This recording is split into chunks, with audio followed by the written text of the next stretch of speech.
Assalamualaikum warahmatullahi wabarakatuh. Saya Daris Abdinali Elman menemani teman-teman di Pocut, yaitu podcast dan curhat. Tahun 2020 di awal kita melihat banyaknya meningkatnya kasus data pernikahan dini di Mahkamah Syariah Loksmawe dan sampai tahun 2022 tahun ini. Nah, di podcast kita kali ini dengan tema pernikahan dini, kita ditemani dua orang hebat. Pertama dengan Ibu Wafa. Selamat pagi Ibu. Waalaikumsalam warahmatullahi. Nah, saat ini beliau sebagai hakim di Mahkamah Syariah Loksmawe. Nah, langsung saja selanjutnya kita sapa Ibu Nurul Adarina, sarjana psikolog dan magister psikolog. Selamat pagi Ibu. Ya, selamat pagi Pak. Assalamualaikum warahmatullahi wabarakatuh semuanya. Waalaikumsalam. Apa kabarnya Bu? Baik, sehat Ibu? Al- Alhamdulillah, insya Allah sehat. Nah, langsung saja ya Bu dengan tema kita pernikahan dini. Nah, kita langsung di sini kita minta dua pemateri hebat kita. Yang pertama dari segi hukum dan dari segi psikolog. Pertanyaan kita, curhat kita pagi ini. Yang pertama yaitu apakah benar? Nah, kami pertanyaan pertama ini langsung sama Ibu Wafa sebagai hakim Mahkamah Syariah Luxmawe.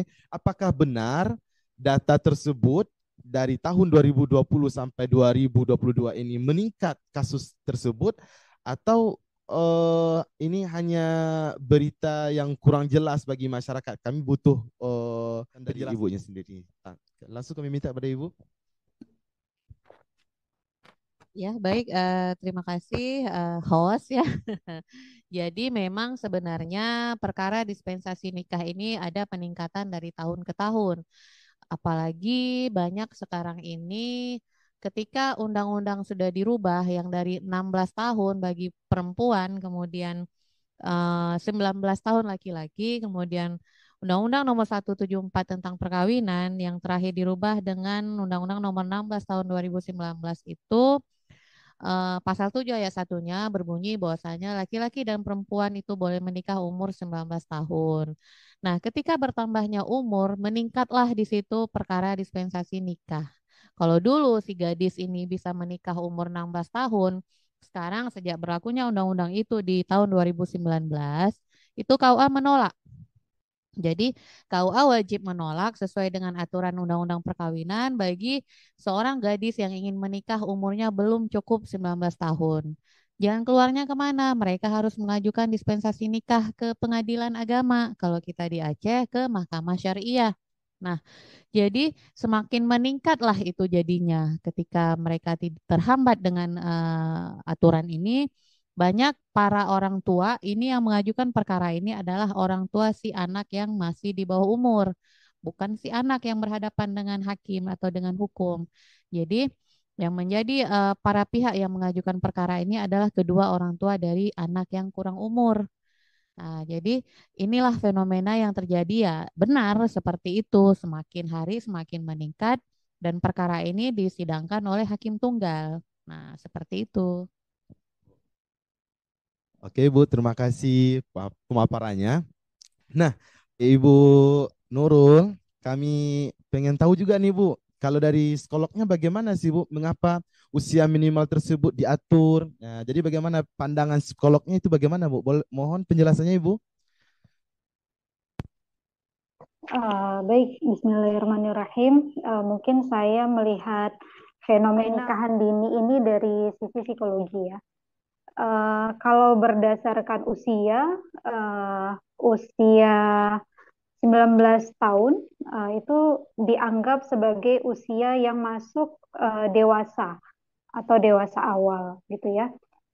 Memang ketika usia dewasa awal ini belum murni dia sudah matang, tapi setidaknya dia sudah dianggap punya potensi yang cukup baik secara kognitifnya, emosi gitu ya, ataupun perilaku di dalam relasi sosial. Eh, Kalau usia dewasa awal atau 19 tahun, kita melihat bahwa cara berpikirnya orang yang masuk dewasa awal ini sudah lebih melihat sebab akibat gitu ya. Jadi kalau dia menyelesaikan masalah, dia bisa menyelesaikan dengan logis atau dengan sebab akibat yang jelas gitu ya. Selain itu, orang dewasa awal dia juga sudah punya pengalaman yang banyak gitu ya, referensi informasi atau ilmu yang lebih banyak dibandingkan umur-umur sebelumnya. Lalu dia juga dengan pengalaman yang banyak, informasi yang banyak, baik dari ilmu akademis, ilmu sosial gitu ya, ataupun ilmu yang lainnya, itu juga akan berpengaruh terhadap kondisi emosinya, sehingga emosinya jadi lebih stabil. Emosinya tidak mudah meledak-ledak, emosinya tidak mudah merasa minder. Jadi emosinya dianggap bisa tepat sesuai dengan situasi dan kondisi yang ada.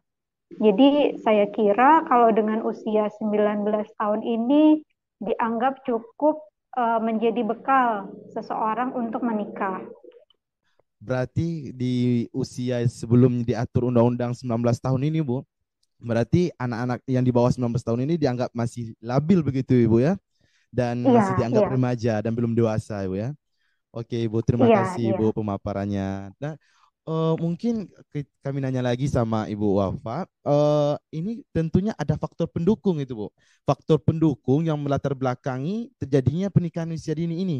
Jadi, kalau menurut Ibu setelah menjalani beberapa apa namanya persidangan yang beberapa tahun belakangan ini, kira-kira faktor pendukung melatar belakangi hal tersebut bagaimana, Ibu? Mohon penjelasannya, Ibu.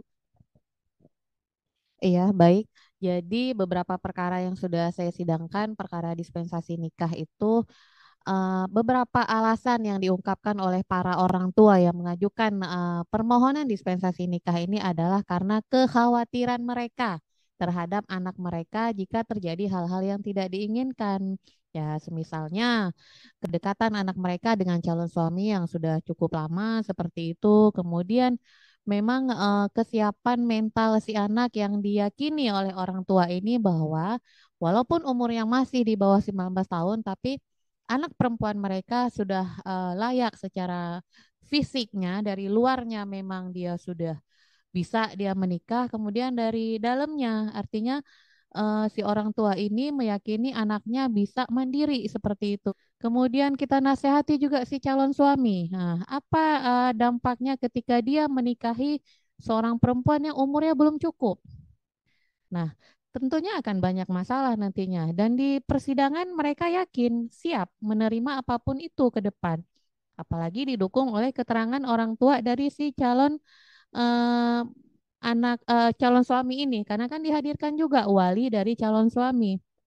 Semua keluarga yang terlibat ini wajib tahu dengan permohonan permohonan dispensasi nikah ini. Jadi tidak diajukan sepihak. Artinya apa?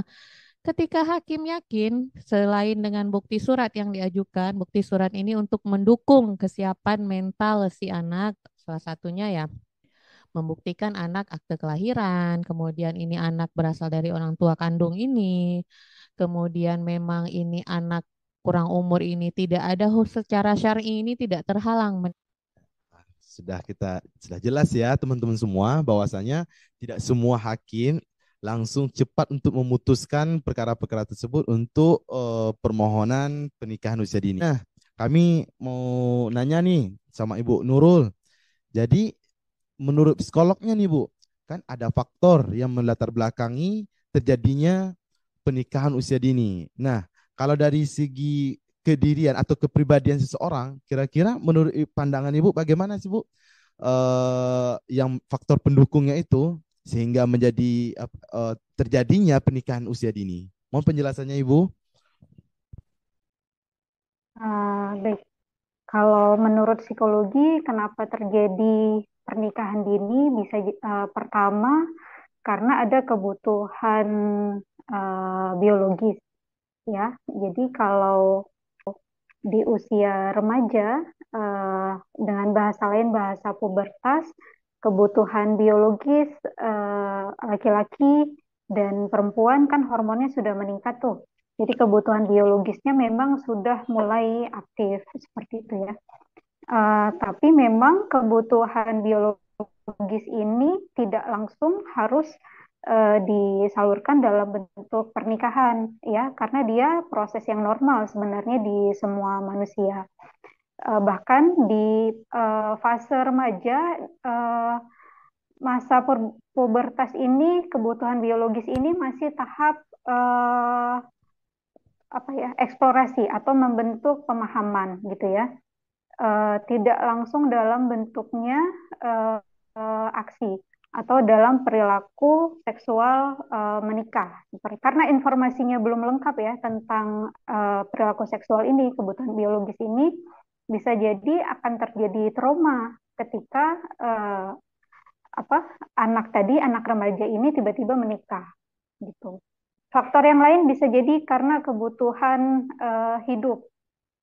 Kebutuhan hidup ini juga bisa terkait dengan kondisi perekonomian, konflik keluarga dan sebagainya, sehingga anak ini harus diselamatkan oleh keluarga yang lain misalnya. Kalau analoginya dengan kebutuhan hidup seperti ini, tetap kita kembali kepada kondisi anak tadi. Apakah anaknya memang sudah siap dinikahkan dan diberikan kepada keluarga yang lain seperti itu. Ketika kita ingin menyelesaikan masalah keluarga atau kondisi ekonomi yang bermasalah, lalu dengan menikahkan dianggap akan menyelesaikan masalah di dalam keluarga, saya kira itu kan anggapan dari orang dari orang luar, bukan anggapan dari orang yang mengalami pernikahan itu sendiri seperti itu. Ketika dianggap dia bisa lebih baik kehidupannya ketika dia menikah, ekonominya lebih terjamin, tapi kan kembali di fungsi-fungsi mentalnya, fungsi-fungsi psikologisnya, belum tentu orang yang remaja ini menikah dia siap. Karena menikah kan bukan hanya pindah rumah gitu ya, bukan hanya pindah tangan yang bertanggung jawab, tapi ada tugas-tugas di dalam pernikahan yang harus dijalani oleh seseorang.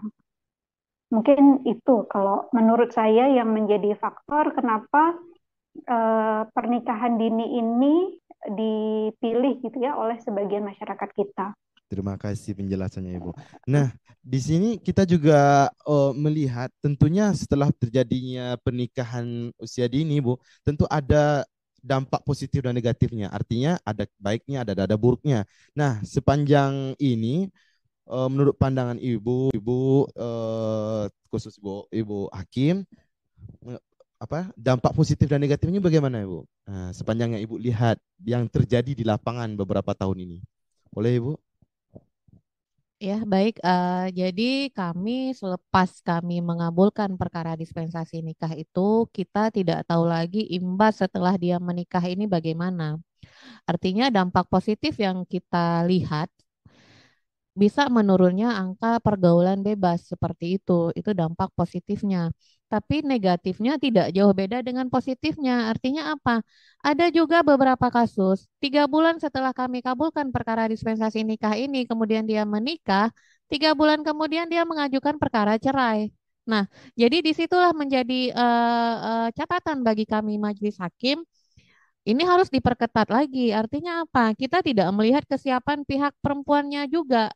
Kesiapan pihak laki-laki walaupun umurnya sudah dewasa, kita juga harus lihat dari segi ekonomi dan emosionalnya seperti itu. Ya, jelas ya teman-teman semua. Jadi ada yang siap dari segi mental yang telah sampaikan oleh Ibu Nurul, itu dampak positifnya itu luar biasa. Bagus, pandangan terhadap hakim pun bagus dan sangat baik. Dan dari segi negatifnya itu sangat ribet ya Bu ya berbelit. 3 bulan habis kawin langsung cerai lagi. Nah, dari Ibu Nurulnya sendiri nih, kira-kira Bu, kalau dari segi kepribadian seseorang, dia mengharuskan nih untuk kawin. Jadi apa yang perlu disiapkan Ibu untuk melakukan perkawinan dini tersebut? Boleh Ibu pendapatnya?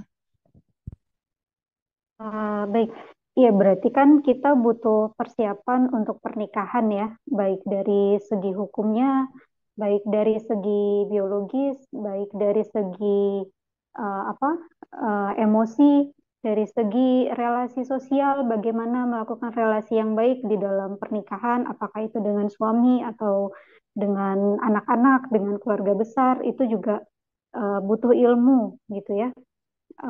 Lalu persiapan secara ekonomi. Eh, jadi sebelum menikah sebaiknya paham tentang ekonomi sedikit, misalnya tentang eh, apa hukum jual beli seperti apa gitu ya, mengatur pengelolaan keuangan seperti apa, itu kan ilmu juga. Lalu ilmu secara sosial misalnya, apa adat yang perlu kita pahami untuk pernikahan, apa yang boleh di dalam adat di dalam pernikahan, apa yang tidak boleh. Saya kira informasi yang lengkap tentang pernikahan dari berbagai bidang itu perlu menjadi bekal sebelum seseorang menikah. Apalagi kalau pernikahannya tadi dilakukan oleh remaja ya, atau apa pernikahan dini tadi. Nah, jadi selain ilmu berarti perlu juga ada pendampingan terhadap pasangan yang melakukan pernikahan dini ini. Seperti yang dijelaskan oleh Bu Wafa. Saya setuju tadi seperti yang dijelaskan Bu Wafa, karena orang-orang yang menikah dini ini masih dalam tahap perkembangan, masih butuh dilengkapi gitu ya di berbagai aspek, maka pihak keluarga, pihak lingkungan keluarga besar itu perlu turut mendampingi atau memberikan ilmu selama mereka pernikahan awal, sehingga mereka tidak banyak masalah ya di pernikahan awal, sehingga perceraian dininya pun bisa kita kurangi seperti itu. Session closing ini maksudnya mungkin dari Ibu Wafa dan Ibu Nurul mungkin ada beberapa kata-kata ataupun beberapa penyampaian pandangan pribadi bagaimana tentang pernikahan dini ini. Mungkin dimulai dari Ibu Wafa. Ya, jadi sedikit penyampaian dari saya ini ke orang tua terutama. Ayo kita para orang tua, kita tingkatkan pendidikan anak-anak kita, mencetak anak-anak yang sukses, anak-anak yang mandiri dan kuat. Nah, jadi kita pun para perempuan, kita harus sadar bahwasanya perempuan ini harus bisa mandiri. Perempuan harus berilmu tinggi. Supaya apa? Kemajuan generasi muda ini terletak di tangan seorang ibu. Jadi ibu harus berpendidikan tinggi. Hindarilah pernikahan dini karena ketika Anda sudah menikah nanti itu akan terhambat hal-hal yang ingin Anda gapai, terutama pendidikan. Jadi perolehlah pendidikan setinggi-tinggi mungkin. Ketika Anda sudah siap secara mental dan materi, nah di situ Anda baru mulai membina rumah tangga. Jadi disitulah saya penekanannya kepada perempuan, kita harus kuat dan kita harus mandiri dan kita harus berilmu tinggi supaya apa? Kita akan menjadi apapun yang akan kita lakukan nanti imbas baliknya akan kembali ke kita. Kita mencetak anak-anak yang cerdas, anak-anak yang pintar, kembalinya nanti kita akan menumbuhkan kebanggaan bagi mereka, bagi anak-anak kita seperti itu mungkin. Terima kasih Ibu. Selanjutnya kami minta kepada Ibu Nurul dari pandangan psikolognya nih Bu. Session closingnya kira-kira apa yang harus disampaikan Ibu? Boleh Ibu Nurul disampaikan? Oke, baik, terima kasih Bapak kesempatannya. Kalau menurut saya, pertama saran buat adik-adik ya, laki-laki dan perempuan yang punya keinginan untuk menikah. Saya kira keinginan ini perlu dipikir lagi, dipertimbangkan lagi ya. Selama memang usia masih ada, waktu masih ada gitu ya, diskusi masih bisa dilakukan. Saya kira pernikahan ini bisa ditunda, tidak terjadi pernikahan dini karena kita perlu untuk mempersiapkan diri secara baik, secara lengkap, secara matang, bagaimana pernikahan nanti kita ke depannya. Banyak hal yang perlu kita persiapkan, maka waktu dan tempat kita gunakan sebaik-baiknya. Cari ilmu sebanyak-banyaknya, cari pengalaman sebanyak-banyaknya ya tentang hidup, sehingga kita jadi orang yang mandiri, matang gitu ya. Sehingga nanti kita bisa punya kesuksesan, baik itu dalam pernikahannya, baik itu nanti di luar pernikahan. Eh, Ketika kita tidak menikah di usia dini, bukan berarti kita nggak keren gitu ya.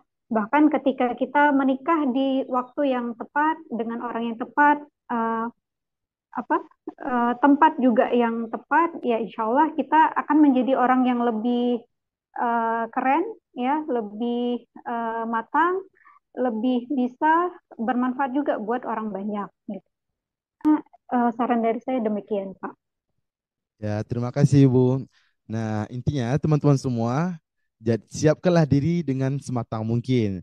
Nah, terima kasih Ibu Wafa yang telah meluangkan waktunya pada podcast kita siang ini, dan Ibu Nurul, terima kasih waktunya. Mudah-mudahan yang kita bincangkan barusan ini juga bernilai manfaat dan bisa menjadi pelajaran bagi kawan-kawan semua untuk kesiapan kita menghadapi perkawinan. Jangan asal kawin, jangan asal ada kesanggupan dari segi ekonomi ataupun dari kesiapan mental, jangan hanya seperti itu, dan ikutilah hukum dan ikutilah undang-undang, karena hukum ataupun undang-undang ataupun dari segi psikolog itu telah mempersiapkan untuk apa namanya itu Bu, untuk kematangan, untuk kemandirian, untuk menuju keluarga sakinah mawadah dan warahmah. Oke Ibu, terima kasih teman-teman semua. Kita insya Allah bertemu lagi di lain kesempatan. Saya dari Saprina Ilman, mohon pamit undur diri. Kami ucapkan terima kasih pada Ibu Nurul, terima kasih dengan waktunya dan telah meluangkan, dan juga Ibu Wafa. Terima kasih, jazakallah. Wabillahi taufiq wal hidayah. Assalamualaikum warahmatullahi wabarakatuh.